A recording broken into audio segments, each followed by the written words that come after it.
प्रवर्तन निदेशालय यानी ईडी द्वारा लालू परिवार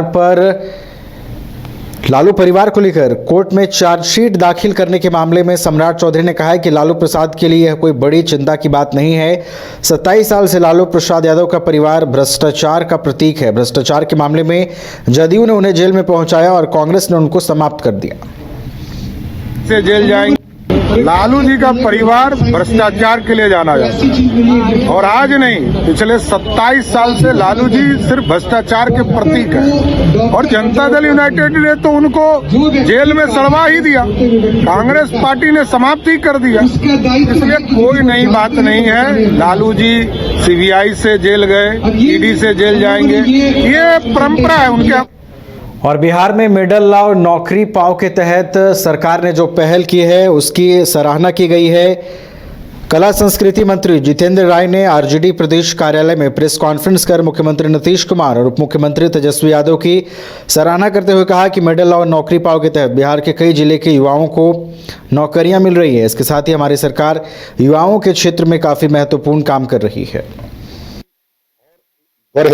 और बिहार खेल के क्षेत्र में देखिए, एक बात तो तय है कि मिडिल लॉ नौकरी पाओ योजना की शुरुआत हुई है और इसमें माननीय उप मुख्यमंत्री नीतीश कुमार जी और माननीय उप मुख्यमंत्री तेजस्वी जी जो खुद खिलाड़ी रहे, तो उनका विशेष फोकस था कि खिलाड़ियों को भी नौकरी मिले। क्योंकि बहुत सारे खिलाड़ी पहले के जमाने में मेडल लाते थे और रोड पर भटकते थे, तो खेल को भी और बढ़े और बिहार खेल के क्षेत्र में पूरे विश्व में जाना जाए, इसके जो प्रयास चल रहा है उसी कड़ी में ये योजना का। और इंडी गठबंधन में सीट शेयरिंग को लेकर चल रही खींचतान के बीच बिहार सरकार में मंत्री जमा खान ने कहा है कि 2019 में हम लोगों ने 17 सीटों पर चुनाव लड़ा था और 16 सीटों पर जीता था और इस बार भी हम चाहते हैं कि 17 सीट पर चुनाव लड़ें। उन्होंने आगे कहा कि आरजेडी से हमारी बातचीत होती रहती है, तालमेल है, लेकिन हमारी चाहत है कि 17 सीट पर हम चुनाव लड़ें। तालमेल को सब बड़े हर जगह मामला है, मेरे यहाँ मामला नहीं होता है, हर जगह यहाँ महागठबंधन इतना बड़ा परिवार है, इस परिवार में थोड़ा होता है, इससे बहुत घबराने की जरूरत नहीं है, न किसी को हमारे बारे में सोचने की जरूरत। वो अपना लोग देखे, जो भी लोग प्रेशर में है क्या? हम लोग प्रेशर नहीं रहते, हमारे नेता काम जानते हैं, काम के लिए जाने जाते हैं, कोई प्रेशर नहीं। प्रेशर होता है तो काम करते, विकास करते, विकास के लिए तैयार।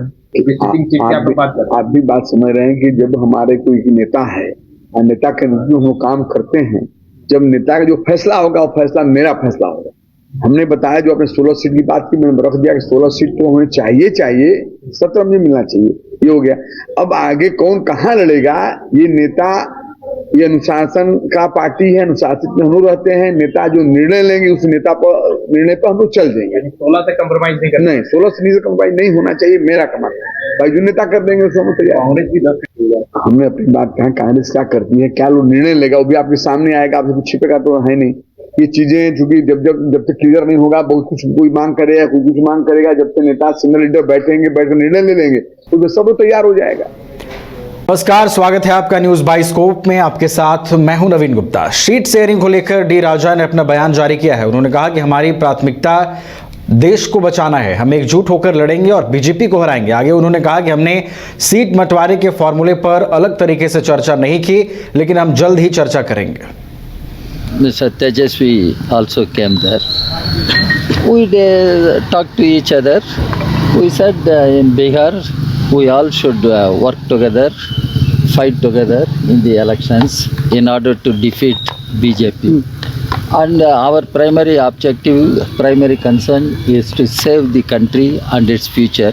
If that has to happen, we should all unitedly fight and defeat BJP. Accordingly, everything will have to be sorted out, settled. This is what in general.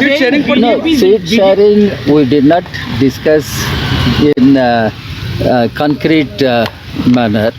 We just said we all are part of India Gabandhan. We all should sit together and work out what should be the seat sharing, and we should fight together. CM से भी मिलने आप